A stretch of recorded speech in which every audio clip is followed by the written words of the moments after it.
Hello friends, નમસ્કાર. કેમ છો બધા? આજે હું ફરીથી આવી ગઈ છું તમારી સામે, તમારી માનીતી સપના ધારા. આજે આપણે આવી ગયા છે મોટી ખડોલ ગામમાં અને અહીંયા છે અમૃત બાપાની મેલડીમાંનું મોટું ધામ અને એની બાજુમાં જસ્ટ આવેલી છે તુલસી હોટલ. તો આપણે આજે ક્યાં આવ્યા છીએ? તુલસી હોટલમાં. હવે આ હોટલમાં શું શું મળે છે જમવાનું એ હું તમને હવે બતાવું છું.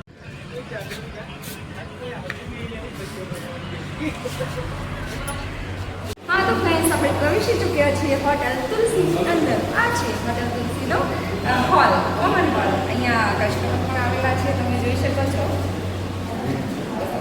અને આ છે એસી હોલ. આની અંદર પણ સારી એવી સુવિધા છે જમવા માટે. તો ચલો આપણે અંદર. આ છે એસી હોલ. અહીંયા તમે ફેમિલી સાથે બેસીને શાંતિથી ભોજનનો આહલાદક સ્વાદ માણી શકો છો. તો ફ્રેન્ડ્સ, તમે હોટલ તુલસીમાં અવશ્યથી એકવાર ભોજન લેવા માટે અવશ્યથી પધારશો. તો ફ્રેન્ડ્સ, અહીંયા તમને મળી જશે કાઠિયાવાડી, પંજાબી અને ગુજરાતી ભોજનનો બહુ જ મસ્ત મસ્ત સ્વાદ. તો હા, આ હોટલ તુલસીમાં તમે જમવાનું ચૂકતા નહીં. આ છે ફ્રેન્ડ્સ મીરા રજવાડી ચાનું સ્ટેચ્યુ. અને આની સાથે ચા પીવાની તો એક કંઈક અલગ જ મજા હોય છે. અને હું તો જ્યારે પણ રજવાડી ચા પીવા આવું છું ને ત્યારે આની સાથે જરૂરથી સેલ્ફી પણ લઉં છું. તો આ પણ આ આહલાદક સ્વાદ માણવા માટે અહીંયા હોટલ તુલસીમાં જરૂરથી પધારશો. તો ફ્રેન્ડ્સ, હવે આપણે આવી ચૂક્યા છીએ હોટલ તુલસીના નાસ્તા હાઉસમાં.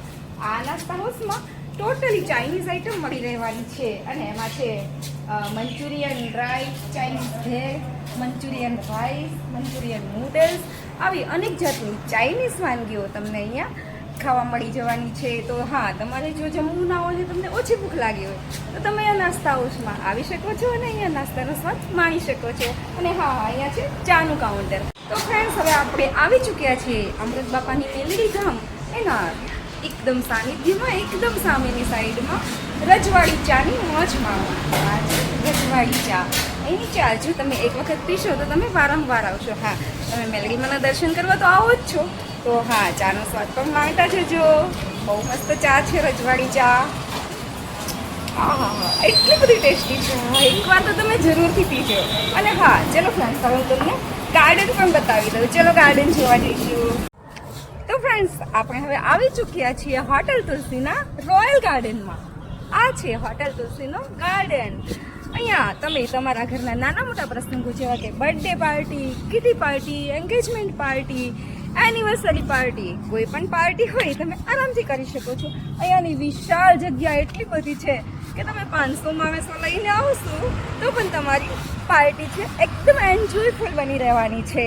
તો હા, તમે હોટલ તુલસીની મુલાકાત એકવાર અવશ્યથી લેજો. આવજો, ટાટા, બાય.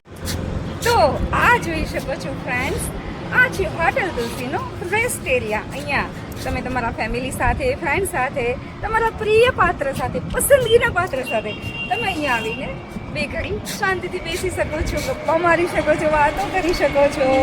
તો કેવું લાગ્યું તમને આ? તો ફ્રેન્ડ્સ, ચલો આપણે જે લોકો જમી રહ્યા છે એમને પૂછીએ કે જમવાનો સ્વાદ કેવો હતો. તો આવી જાઓ. હેલો. હાય. જમી લીધું છે તમે? હા, જમી લીધું. ક્યાંથી આવો છો તમે? ડાકોરથી આવે છે. ડાકોરથી આવ્યા. તો તમે આ હોટલમાં જમ્યા તો તમને એનો સ્વાદ કેવો લાગ્યો? અરે મેડમ, અમે તો અવારનવાર દર રવિવારે અહીંયા આવતા હોય છે. છે તમે રેગ્યુલર કસ્ટમર છો? જમવાનું તો બેસ્ટ, એક નંબર. ગયા રવિવારે આવ્યા હતા તો અમે ગુજરાતી થાળી જમી. અમારા દર્શક મિત્રોને થોડું સમજાવશો ને તમારા ટેસ્ટ વિશે? હા, કેવો ટેસ્ટ છે? ચોક્કસ જણાવીશું ને. ગયા રવિવારે અમે આવ્યા હતા તો અમે અહીંયા ગુજરાતી થાળી જમ્યા હતા અને એટલો બધો સરસ અને મીઠો સ્વાદ હતો આની અંદર. તો આ વખતે અમે જ્યારે આજે આવ્યા છીએ તો અમે પંજાબી થાળી જમીને બેઠા છીએ અને સ્વાદ એટલે એક પછી એક ચઢિયાતો સ્વાદ અહીંયા. તો તમે એવું કહેવા માંગો છો ગુજરાતી હોય, કાઠિયાવાડી હોય કે પંજાબી હોય, બધાનો કંઈક અલગ જ ટેસ્ટ જોવા મળે છે. બધું સેમ નથી જોવા મળે. સેમ. હા, તો ફ્રેન્ડ્સ, તમે સાંભળી ચૂક્યા છો, મારા કસ્ટમર છે, રેગ્યુલર કસ્ટમર છે તુલસી હોટલના. આ ભાઈએ જમી લીધું છે. એમના મોઢેથી તમે સાંભળી ચૂક્યા છો કે એનો ટેસ્ટ કેવો છે જમવાનો. તો હા, મારી તમને ખાસ વિનંતી છે આપ સૌને કે તમે જો મહુદાથી ડાકોર રોડ તરફ જતા હોય તો રસ્તામાં અમૃત બાપાની મેલડી ગામ મોટી ખડોલ જરૂરથી આવશે. તો અહીંયા છે તુલસી હોટલ, તો અહીંયા તમે જમવા માટે જરૂરથી પધારશો. તો શાંતિ કાકા, તમારી આ તુલસી હોટલમાં કયા કયા પ્રકારની સુવિધાઓ આપવામાં આવે છે થોડી અમારા દર્શક મિત્રોને જણાવશો? અમારી હોટલમાં ગુજરાતી, પંજાબી, ચાઇનીઝ અને કાઠિયાવાડી તમામ જમવા માટેની સગવડો આપીએ છીએ. ગ્રાહકોનો સંતોષ એ જ અમારી મુદ્રાલેખ છે. અમે કોઈ બીજી હોટલની એની સરખામણીમાં સાત્વિક ભોજન આપીએ છીએ અને કોઈ પણ પ્રકારનું વ્યવસ્થિત ને કસ્ટમરની કેર બરાબર રાખીએ અને આ હોટલની અમે આ સગવડો બને એટલી અમે આપીએ છીએ. તો ફ્રેન્ડ્સ, આજે હોટેલ તુલસી અને હોટેલ તુલસીની તમામ ખાસિયતો હું આપને જણાવી ચૂકી છું. હોટલના ઓનર સાથે પણ આપની મુલાકાત કરાવી ચૂકી છું. તો દર્શક મિત્રો, મારી તમને ખાસ અપીલ છે કે આ હોટેલ વિશે આપનો અભિપ્રાય અમને જરૂરથી આપશો. લાઈક કરશો, કોમેન્ટ કરશો, શેર કરશો, તો અમને પણ ખુશી થશે. ધન્યવાદ.